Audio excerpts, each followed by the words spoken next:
Interesting images have been released. Patents, again, from SRAM. Oh, they love And it, don't they? might be, yeah, I think they have to release them, don't they? Well, yes. Isn't it the law? They're constantly at it.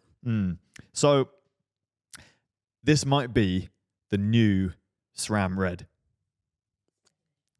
Speculation, Could be. not fact.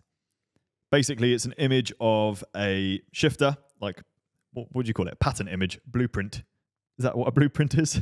Technical diagram, maybe? Technical diagram of a lever with a small button on the inside, which has not been on any of the SRAM group sets, as I know, before. So it's the electronic wireless one. Generally, it's just the paddles that have the buttons on at the moment. Or not paddles. What am I saying? It's the buttons. It's a button, It's a button, yeah. Whereas Di2, Shimano's group sets, the electric ones, they've always had buttons on the top and the sides on the GRX ones. So this is adding a button in a new place for SRAM, which might indicate the new SRAM Red.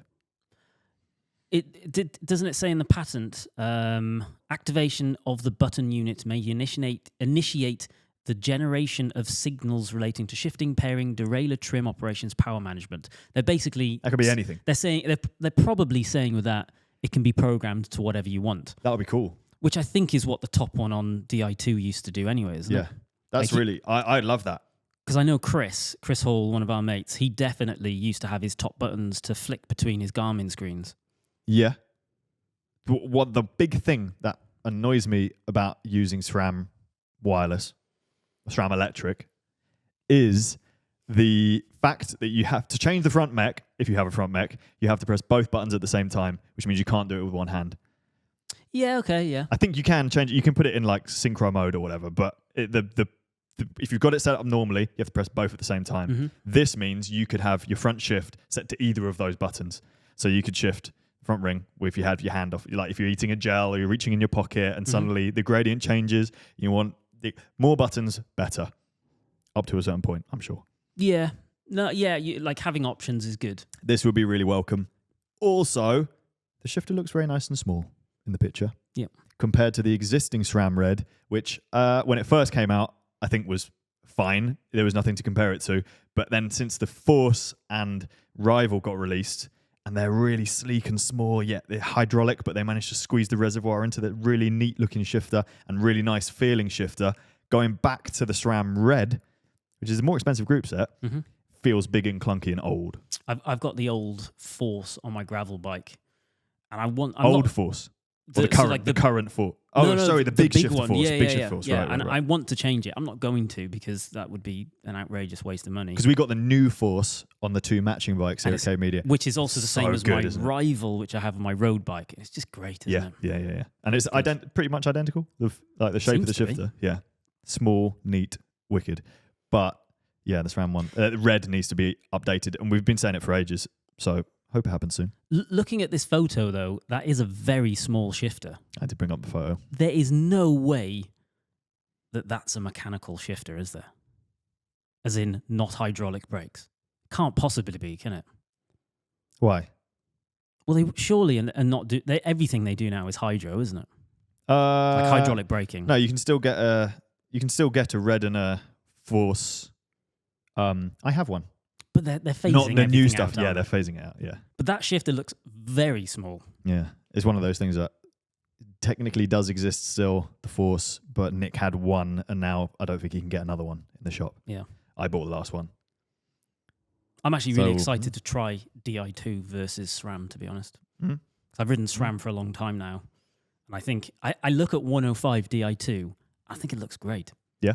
But I used to do a lot of my own mechanic stuff, and as a result of that, I would never get Di2. However, Nick does all of my bike stuff now, mechanic Nick. Wait, why wouldn't you have Di2? It's just too complicated. There's just all internal wires and things, and I wouldn't want to do that.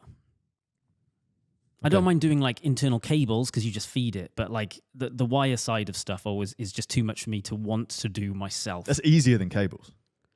It's easier than the mechanical. It can't be. Yeah, because it doesn't matter. You can use cables that are too long. You can't use cables that are too short. But it doesn't matter how, like, if you've got loads of cable, you just kind of stuff it in the frame. As long as it all connects, it doesn't matter. Like, as long as it goes into the junction box and into the mechs, it doesn't matter where it goes. So you kind of just stuff it in and make it work. That's easier than the brake hoses and getting everything right because they got to be perfect length, perfect this. Oh no, but I'm not even talking disc. Once disc became like a normal thing, I was like, I'm Not touching done. that either. Yeah, that's not for me. I mean, it has changed. Like all of these things are. I guess the reason some people are upset over the changes that cycling has gone from I'm able to take my bike outside, turn it upside down in the garden and work on it, to now I have to take it to a shop and get a professional mechanic to do it in a lot of cases. Mm-hmm. People can and will still do it at home, but there is a lot to mess up, isn't there? And you need more stuff like, you need the bleed kit. And if it's SRAM, you're using dot fluid, which is poisonous. So there's things that you've got to consider rather than just, here's a cable, put it through. It used to just be like Lego, didn't it? I think if one of my best mates wasn't a professional mechanic, then I don't know what I would do. I'd probably be rim brake only. I'd probably would be rim brake only, and just stick to doing all of my own home mechanics like I always used to do. Yeah, I like having a rim brake bike at home.